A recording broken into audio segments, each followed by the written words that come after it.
This time, all of the news is too good, so I mashed together. This is probably 3 different stories. Welcome to the Doug TenNapel channel, your overview of the news.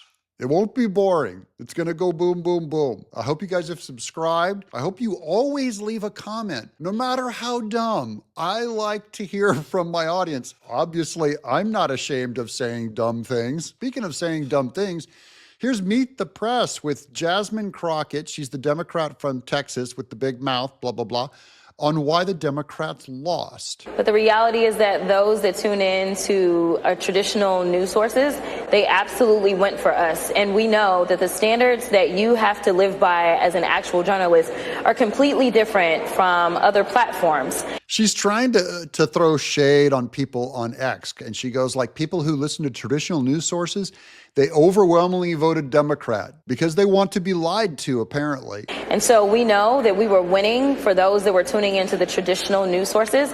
But when it came down to people getting their news from places that really aren't even news sources, they were going for Donald Trump by 19 points. 19 points ahead on alternative news.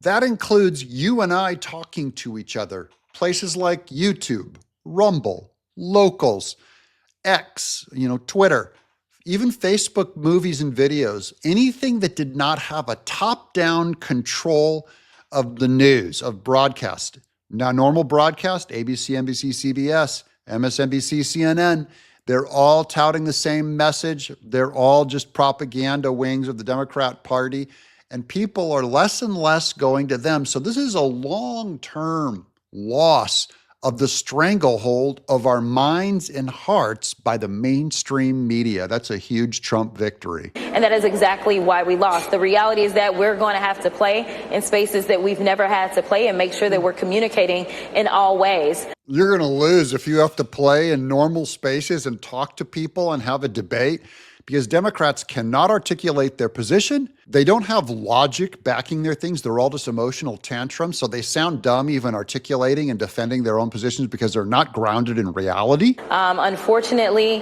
we can't just rely on the mainstream media to get our message across. She admits that they were just carrying her water. You can't rely on the mainstream media anymore. Oh, that's going to be really, really tough. Now, here's Geraldo Rivera backing up Pete Hegseth. Because remember, Geraldo Rivera was inserted in Iraq and Afghanistan, met with our soldiers. He has huge respect with Pete Hegseth. He sat 5 years on that Fox and Friends couch with him. And so even though he's a Democrat, he's not throwing Pete Hegseth under the bus. I know Pete, Major Pete, I call him pretty well. I thought, as Scott mentions, that he was on the ropes. For a lot of the stuff coming up that none of us had ever heard of before because of non-disclosures and so forth. And because they weren't reality. He never heard about the scandals with Pete Hegseth. Remember, Pete Hegseth, by the left, they're calling him such a slobbering drunk on the job. Geraldo Rivera would have seen that. But then Pete did something. Major Pete did something that I think is the difference between a combat veteran and the rest of the world. What Pete did was go to his combat brothers, and it was they who started speaking on his behalf, saying, talking about his courage, talking about how he earned those 2 Bronze Stars, how he never allowed his men to get in front of him in a hot zone. That's everything you know about Pete Hegseth. In battle, he never let his men go out in front of him. That is, he led the battle as leadership. That's what the Pentagon needs. And I think that's what the Defense Department needs. That's what the Pentagon needs. That if you haven't served the country in combat, then shut up. And so here's Pete Hegseth having to crawl to all of these people to get confirmation.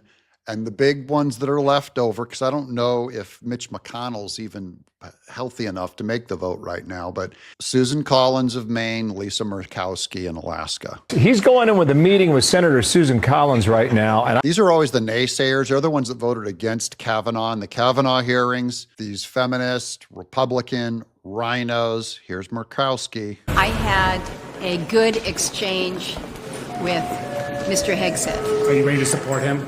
I had a good exchange, and we'll see what the process bears. What were you looking to learn? Well, he's got probably at least half the Senate that he's going to visit with. He's got a process that is going to involve full vetting through the administration and then ultimately a committee. Get back in the elevator, lady. Here's Johnny MAGA over on the X platform. Lisa Murkowski won't commit to voting yes on Pete Hegseth's confirmation of Secretary of Defense, citing a process Pete still needs to go through. Quite ironic considering Murkowski only became a senator because her father gave her his seat after becoming governor of Alaska. She didn't go through a process. Joe Biden and the economy. He's giving a speech at Brookings today. It seems to me to be, I can't imagine what metric of success his team thinks is going to be achieved. This is, to me, this is sad. It is sad because he's going to try, this is going to be a revisionist history. He's going to talk about gas prices are falling. Don't worry, the economy is not as bad as you think it is. It's on the upswing. Here's a bunch of government statistics that tell you, despite what you feel, things are much better.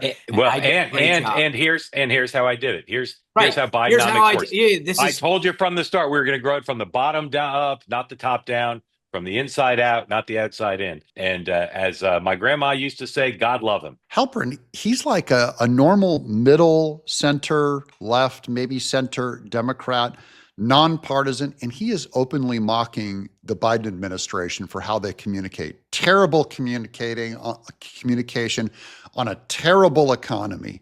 They're openly mocking him now. Or whatever. This is literally his attempt to so misguided. It's just so, as my son would say, it's cringe. It's so misguided, he puts his head in his hands. Now we're on why, this is from the Democrat fundraiser, top fundraiser. She's talking about why the Democrats lost the Asian vote. We have millions of people pouring into this country, and then all of a sudden they have access to a lot of resources. I know I probably sound like a conservative. Welcome to the conservative party, lady. Another one. We'll take another one in. Come on in. We've got these arguments right, and the other side, they won't even let you debate. But you see that 52% of Asian Americans shifted to Trump in Nevada in this past election. A lot of it is stemming from this angst that all of us waited so long to come to this country, myself included. I am an immigrant. I am a naturalized immigrant. My family and I waited for years in England. We applied.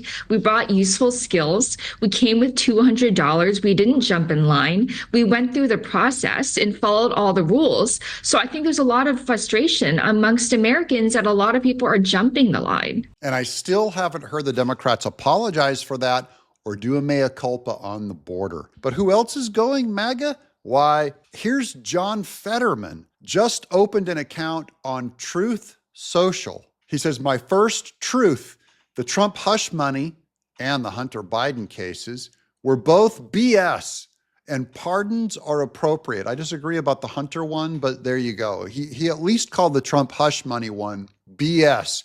Weaponizing the judiciary for blatant partisan gain diminishes the collective faith in our institutions and sows further division. Guys, the future looks good. I'm Doug in Exile.